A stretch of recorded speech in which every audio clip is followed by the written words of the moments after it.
realized something was wrong on a Monday morning that looked exactly like every other Monday morning. Same elevator music, same polished floors, same glass walls reflecting her back at herself, neat hair, pressed blouse, posture steady. Everything looked normal. It was the space that felt different. When she stepped off the elevator, conversations didn't stop outright. They softened, bent, curved away from her like water around stone. Someone laughed a beat too late. Someone else pretended to scroll on their phone. A pair of coworkers leaned closer together, heads tilted, voices just low enough to feel intentional. Emma kept walking. She didn't rush, she didn't stiffen, she didn't pretend not to notice. She had learned over the years that reacting too quickly made people bolder, calm made them uncomfortable. Still, her chest felt tight. "You're imagining it," she told herself. "You always imagine things." She reached her desk, set her bag down carefully, and opened her planner. Her handwriting stayed neat. Her breathing evened out. But the feeling didn't leave. Victoria arrived exactly on time. Emma noticed because she always did. Not in a breathless way, not in a longing way, just awareness. The way you notice gravity, the way you notice the tide. Victoria walked in with her usual controlled stride, coat draped over her arm, expression unreadable. Their eyes met. Something passed between them, quick, quiet, restrained. Victoria nodded. Emma nodded back. Nothing else. And that, more than anything, confirmed Emma's unease. By noon, Emma had overheard enough fragments to know she wasn't imagining it. She stood near the copy room, waiting for a document to finish printing, when two voices drifted in from the hall. "I'm just saying, it's fast." "Well, Hale doesn't miss." "No, but still, new assistant, big trust." A pause. Then, quieter. People notice things. The printer beeped. Emma collected her pages and stepped out without looking at them. The voices stopped mid-sentence. She smiled politely. "Hey." "Oh, hi, Emma," one of them said too brightly. "Meeting prep?" Emma asked. "Yeah, you." "Same." She lifted the papers slightly. "Deadlines, don't care about gossip." The words slipped out before she could stop them. There was an awkward laugh. Someone cleared their throat. Emma walked away with her back straight and her heart pounding. So this is it, she thought. This is the thing. She didn't tell Victoria. Not that day. Not because she didn't trust her, but because Emma needed to understand what she was feeling first. She didn't want to sound fragile or accusatory or worse, ungrateful. So she did what she always did. She worked. The afternoon meeting was tense. Revenue projections were under scrutiny, and the board had sent notes that were sharp enough to cut. Emma moved through the room with quiet efficiency, anticipating needs before they were spoken. At one point, a senior director frowned at a slide. "Are these figures finalized?" Emma opened her mouth. Victoria spoke first. "Yes." The director glanced between them. "Your assistant prepared this?" "Yes," Victoria repeated, voice calm but unmistakably firm. "And you're confident?" "I don't attach my name to uncertainty," Victoria said. The room went quiet. Emma didn't look at Victoria. She kept her eyes on the screen, jaw tight, heart racing. She should have felt relieved. Instead, she felt exposed. After the meeting, Emma retreated to the restroom and locked herself into a stall. She sat there for a moment, hands resting on her knees, breathing slowly. This is what she was trying to prevent, Emma realized. This is why she pulled away. Understanding didn't make it hurt less. It just made it heavier. Victoria felt it too. The looks, the pauses, the shift in tone when Emma's name came up. She had expected it. Intellectually, rumors were an inevitable byproduct of proximity, of power, of visibility. But knowing something would happen didn't make it easier when it did. She watched Emma move through the office with quiet dignity, absorbing glances that weren't kind, questions that weren't fair. And Victoria felt something sharp and protective coil in her chest. This is my fault, she thought. I let it get close enough to be noticed. So she tightened control. She shortened conversations, redirected praise to written feedback. Ensured doors stayed open. Meetings stayed populated. She did not touch Emma. She barely looked at her, and it nearly broke them both. That evening, Emma stayed late not because she needed to, but because leaving felt like admitting something. The office emptied slowly. Lights dimmed one row at a time. The city outside turned gold, then blue, then black. Emma finished her last email and leaned back in her chair. She felt tired in a way sleep wouldn't fix. She stood, stretched, and gathered her things. As she turned toward the elevators, she saw Victoria standing near the windows, phone pressed to her ear, posture rigid. Emma hesitated. Victoria ended the call and exhaled slowly, rubbing the bridge of her nose. She looked worn. Without thinking, Emma spoke. Long day. Victoria startled slightly, then composed herself. Yes. A beat. You don't have to stay, Victoria added. I know, Emma said gently. Neither do you. Silence settled between them. It felt strained, fragile. Victoria glanced at the elevators. I'm going up to the roof. Emma's heart skipped. Okay, she said. I'll head out. Victoria hesitated. You don't have to. Emma looked at her then. Really looked. I think we should talk, Emma said quietly, if you're willing. Victoria studied her for a long moment. 5 minutes, she said. That's all I can offer. Emma nodded. That's enough. They took the stairs. The rooftop was cool and quiet, the city humming below them. Wind tugged gently at Emma's hair. They stood side by side, not touching, both staring out at the lights. I know people are talking, Emma said. Victoria's jaw tightened. I'm handling it. I know, Emma replied, but I'm part of it too. Victoria turned toward her. You shouldn't have to be.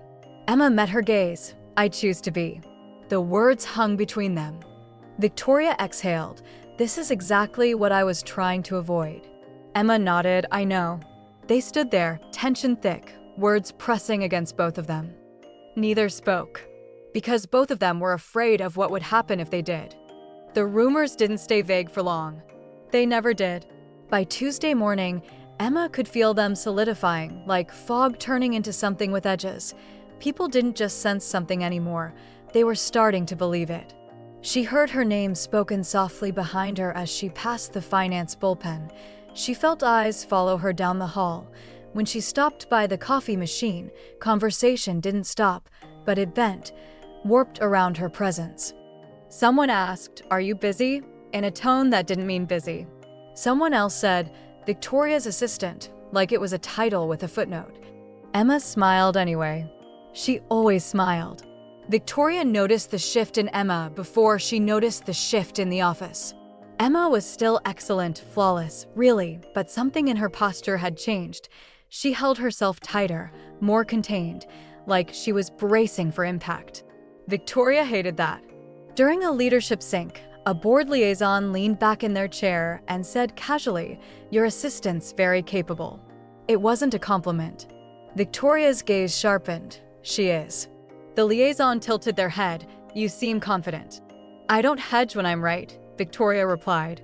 The room went quiet. Victoria didn't miss the way Emma avoided her eyes afterward. That afternoon, Emma overheard the worst of it. She was in the restroom, hands damp from washing, when 2 women entered, voices low. I'm telling you, it's not subtle. Well, Hale's never subtle. A pause, then. Do you think it's appropriate? Emma's chest tightened.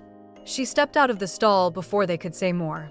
Their faces drained of color when they saw her. Oh, Emma, hi, one of them said. Emma met her gaze calmly. Hi. Silence stretched. I think what's appropriate, Emma said evenly, is judging people by their work. No one replied. Emma dried her hands and left without another word. Her legs felt shaky the entire walk back to her desk. She didn't cry. She wanted to, but she didn't.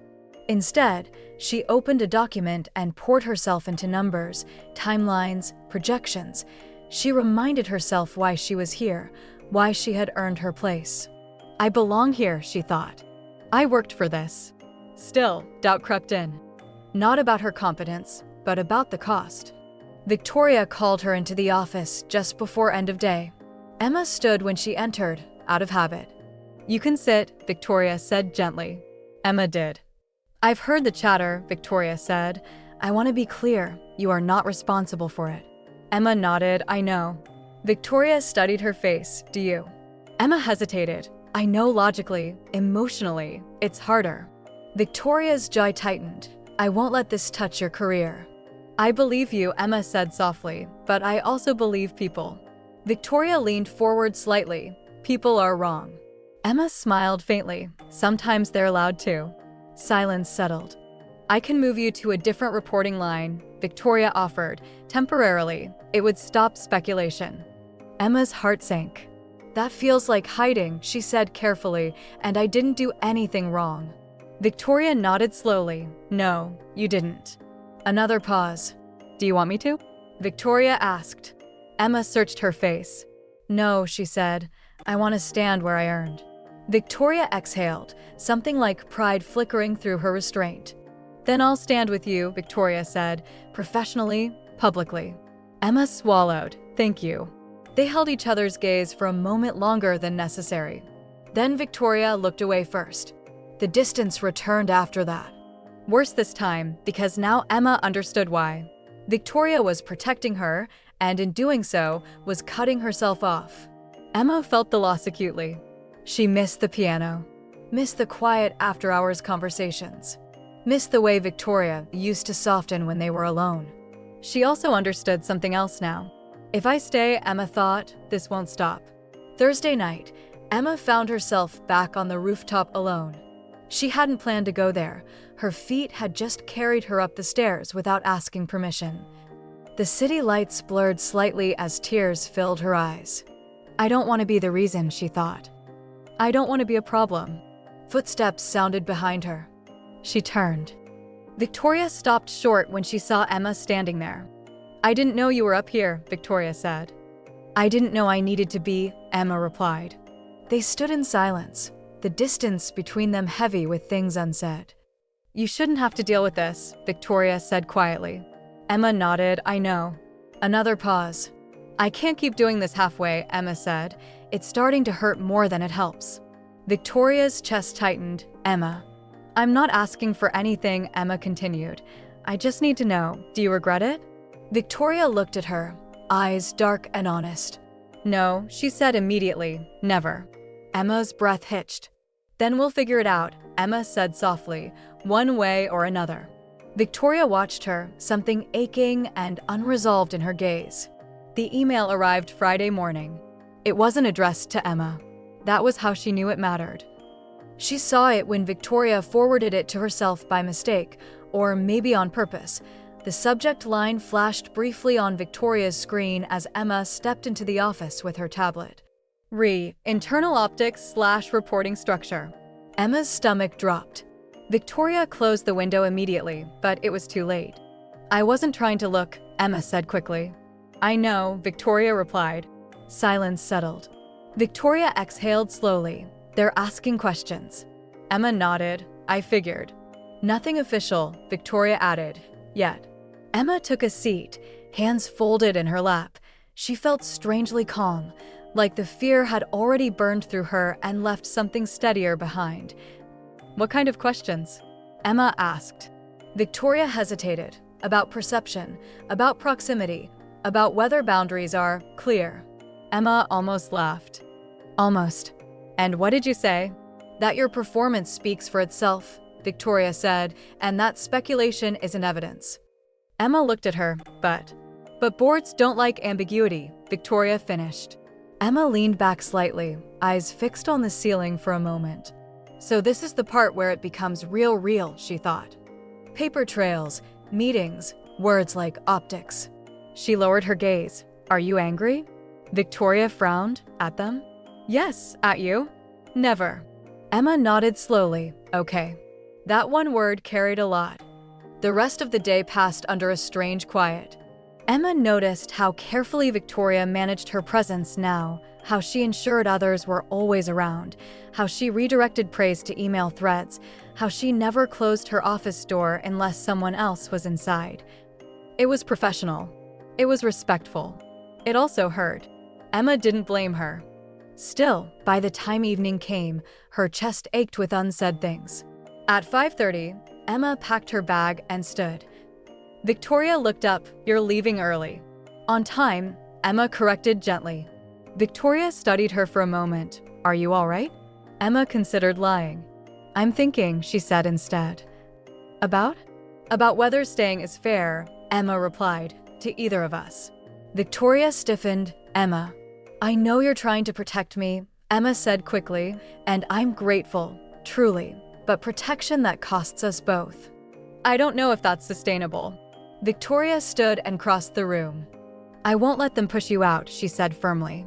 Emma met her gaze. What if I choose to step back? Victoria's voice lowered. Is that what you want? Emma's throat tightened. No. Silence stretched. Then don't decide yet, Victoria said. Please. Emma nodded. Okay. But the seed had been planted. Monday brought escalation. Emma wasn't invited to a prep meeting she usually attended. Instead, a colleague asked her to send materials through official channels. She did. Professionally, calmly. Still, the message was clear.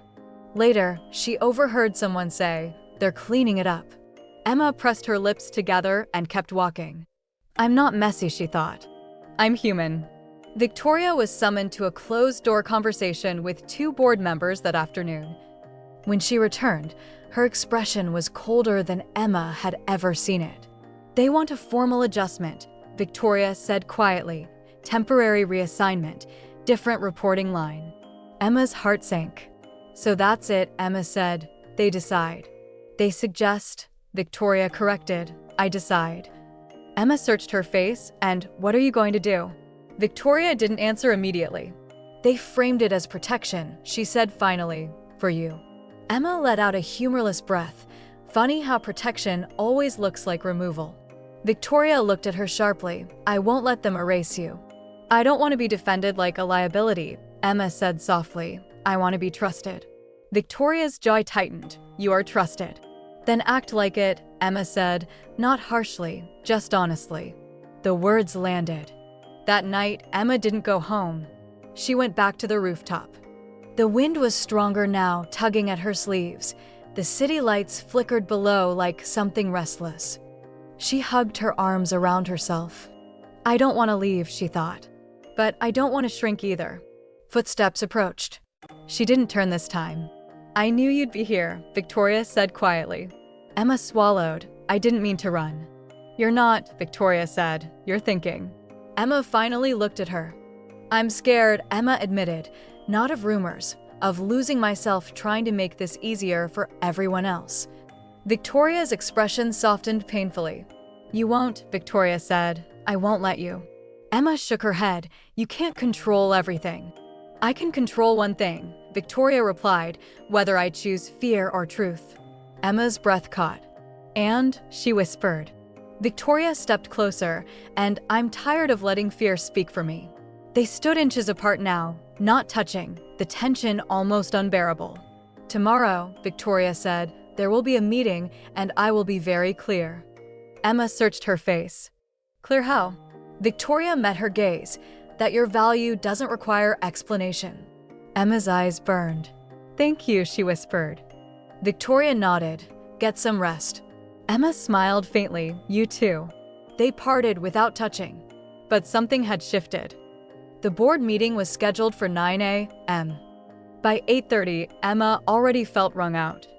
She sat at her desk, spine straight, hands folded, staring at her screen without really seeing it.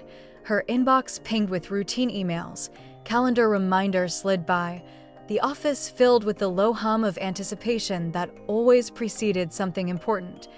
Something decisive. Victoria hadn't spoken to her that morning beyond a brief. Good morning. Polite, neutral, controlled. Emma understood why. Still, her chest felt tight. This shouldn't be happening, she thought. I didn't do anything wrong. And yet, here they were. The boardroom doors closed with a quiet finality. Emma wasn't in the meeting. That was the point. She stayed at her desk, organizing files she'd already organized twice, listening to the muffled cadence of voices through the glass wall down the hall. She recognized some of them. The measured tone of legal. The smooth concern of HR. The sharper edge of someone who cared more about perception than people. Time stretched. 30 minutes passed. Then 45. Emma checked her watch and forced herself to breathe. No matter what happens, she told herself, you will be okay. She repeated it again. Inside the boardroom, Victoria sat very still. She listened. She always did. They talked about optics, about precedent, about protecting the company. They did not talk about Emma as a person. That was where Victoria drew the line. With respect, Victoria said finally, voice cool and even, you are discussing a hypothetical impropriety that does not exist. A board member folded their hands. We're discussing perception. Perception without evidence is rumor, Victoria replied, and rumor is not a governance strategy. A pause. HR cleared their throat. The suggestion is a temporary reporting change, just until things quiet down. Victoria's eyes hardened. Things quiet down because people are told to be quiet, not because competent employees are moved like chess pieces. Silence. You hired me to lead, Victoria continued. That includes protecting the integrity of my team. Emma Rivera has done nothing to warrant reassignment. And if the rumors persist, someone asked. Victoria leaned forward slightly. Then I will address them directly. That got their attention. Emma didn't know any of this yet. She just knew that when Victoria emerged from the boardroom an hour later, her expression was carved from stone. Victoria didn't go to her office. She walked straight to Emma's desk. Can you come with me? Victoria asked. Heads turned. Emma stood, heart pounding, yes. They walked together, side by side, not touching, into Victoria's office. The door closed behind them. For the first time in weeks, it stayed closed. Emma swallowed.